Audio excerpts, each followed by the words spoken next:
Bonjour tout le monde, j'espère que vous allez bien. C'est CDH, votre naturopathe. Oui, je suis naturopathe de formation. Je tenais à partager cette vidéo, non pas en tant que naturopathe, mais en tant que chrétienne et disciple du Seigneur Jésus-Christ. Je voulais rappeler aux chrétiennes, aux femmes chrétiennes, celles à qui on a mis dans un petit coin carré là, que vous n'avez plus le droit de bouger, vous devez rester là, vous n'avez pas le droit de faire quoi que ce soit. Surtout dans certaines églises, je préfère ne pas citer les noms ici, vous allez vous reconnaître. Dans ces églises-là, ils ont tendance à dire la femme n'a pas le droit de prêcher, la femme doit garder le silence, la femme doit être soumise, la femme, au point où ces femmes-là, elles ont tellement entendu ça, on a tellement martelé sur elles, on a tellement cogné sur elles. Mais les dégâts que ces soi-disant hommes-là disent, font, posent comme action satanique dans ces églises-là, on n'en parle pas. En fait, ils veulent taire ces femmes-là parce qu'ils savent que ce sont ces mêmes femmes-là qui cherchent à faire taire. Ces mêmes femmes-là qui imposent le silence, la soumission et tout ça, ce sont ces femmes-là qui subissent leur comportement impie. Et donc cette peur-là les font prendre les devants pour que ces femmes-là ne dénoncent pas ce qu'ils font dans l'obscurité. Aux femmes chrétiennes, aux femmes de Dieu, aux filles de Dieu, aux bien-aimés de Dieu, je vous dis ceci. Toi qui as la lumière divine en toi, écoute la voix du Seigneur te parler ce matin. Réveille-toi. Le Seigneur ne peut pas t'envoyer sur la terre juste pour décorer la terre.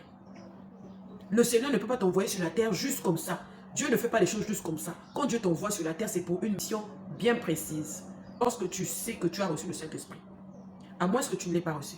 Si Dieu t'a donné le Saint-Esprit ne t'a pas été donné pour faire juste une décoration dans ton corps là-bas. Le Saint-Esprit t'a été donné pour un but, pour une mission. Ça fait de toi un vase d'honneur. Et ce vase d'honneur-là, lorsqu'on t'a oint et que tu deviens vase d'honneur, c'est pour servir Dieu. Lisez bien vos Bibles. La plupart du temps, vous êtes très éloigné de la parole de Dieu parce que vous ne lisez pas. Tout est écrit dans la Bible. Le Seigneur a dit qu'il nous enverra le consolateur. Le Seigneur Jésus-Christ a dit qu'il nous enverra le Saint-Esprit et il nous conduira dans toute la vérité. C'est lui l'enseignant. Lorsque tu l'as reçu, il va te faire lire la Bible avec les yeux du Seigneur Jésus-Christ. Il te fera voir les choses que les serviteurs de Dieu là ne veulent pas que tu voies. Lorsqu'il dit par Pierre, il dit ceci, dans les derniers jours, je répandrai de mon esprit sur toute chair. Vos fils et vos filles prophétiseront. Je pose juste la question. Cher le français. Cher érudit de la parole. J'espère que ça se dit. Vous les maîtres de la parole, vous les soi-disant docteurs de la parole. Donnez-moi l'étymologie de prophétiser. Ça veut dire quoi? Lorsqu'il est donné l'ordre de prophétiser, au moment où on va être rempli du Saint-Esprit, les apôtres étaient remplis du Saint-Esprit.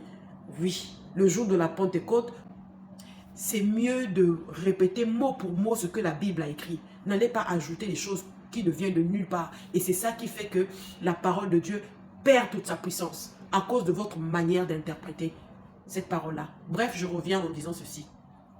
Vous les docteurs de la loi, donnez-nous l'étymologie de prophétie. Toutes les déclinaisons du mot prophétie. Qu'est-ce que ça veut dire? Il faut savoir que le Seigneur Jésus-Christ parlait la langue araméenne. Et la langue araméenne est différente de la langue française.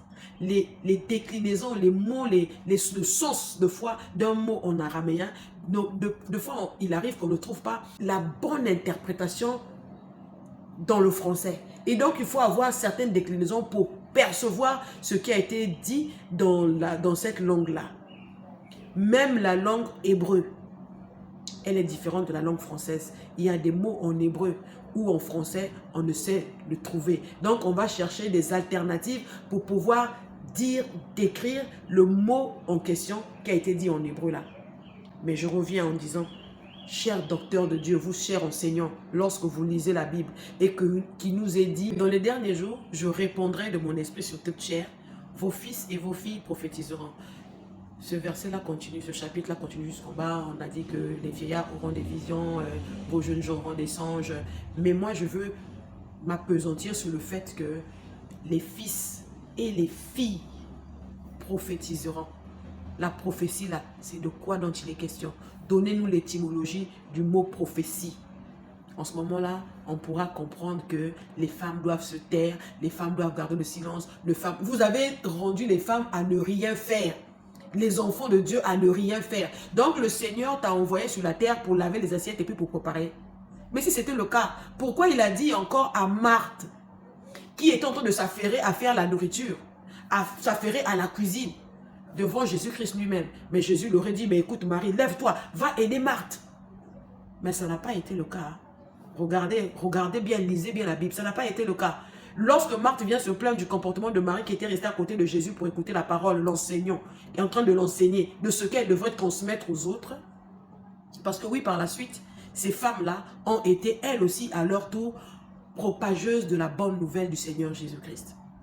Donc, si Jésus-Christ lui-même n'a pas eu à faire la remarque à Marie qui était assise à côté pendant qu'il enseignait, et qu'il a plutôt dit à Marthe, mais tu t'affaires pour des choses futiles, alors que Marie a choisi la bonne part, je pense que vous, docteurs de Dieu, enseignants de Dieu dans les églises, qui voulez faire taire les femmes, qui voulez faire en sorte que ces filles de Dieu-là ne fassent rien, au point où on a pris le Saint-Esprit, on a mis dans les tiroirs, elles ne font plus rien à cause de vos enseignements erronés, à cause de vos enseignements biaisés. Les pauvres femmes n'arrivent plus à voir la lumière, elles sont dans les ténèbres. Au point de se dire qu'elles ont été envoyées sur la terre juste pour décorer la nature. Elles ont été envoyées sur la terre juste pour laver tes chaussettes. Égoïste. Elles ont été envoyées sur la terre juste pour laver ta chemise, réparer tes boutons. Méchant. Tu es un homme méchant. Parce que tu empêches aux enfants de Dieu, tu empêches à un disciple de Jésus d'accomplir la mission divine, d'accomplir la mission du Seigneur Jésus-Christ, celui d'annoncer la bonne nouvelle en tant que disciple du Seigneur Jésus. Lorsque vous faites taire les femmes, lorsque vous faites taire ces femmes-là, je sais que vous faites exprès. Vous cognez, vous martelez dessus. Ça joue un effet au niveau de son mental. Cette femme-là, eh ben, finalement finit par croire que c'est une moins que rien. Elle finit par croire que Dieu ne l'a pas choisi pour le servir. Elle finit par croire autre chose que ce que le maître a donné à son église. Et tenez-vous tranquille. Auprès de qui il a dit, cette pierre, je bâtirai mon église. C'est auprès de Pierre. Et c'est Pierre, quand il commence ses oracles, quand il commence à prophétiser, quand il commence à prêcher, la première chose qu'il dit, il rappelle cette écriture-là qui dit, dans les derniers jours, je répandrai de mon esprit sur toute chair. Vos fils et vos filles prophétiseront. Sur ce, je vous invite, mes chères sœurs, filles de Dieu, lumière du ciel. Levez-vous, réveillez-vous, lisez la Bible. Réclamez le Saint-Esprit, le véritable Saint-Esprit de Dieu, qui va vous conduire dans l'abondance de la connaissance de Dieu, dans l'abondance de la liberté que donne le Saint-Esprit, dans l'abondance de la paix que donne le Seigneur Jésus-Christ. Cherche-le de tout ton cœur. Il se laissera trouver. Que Dieu vous bénisse. Shalom.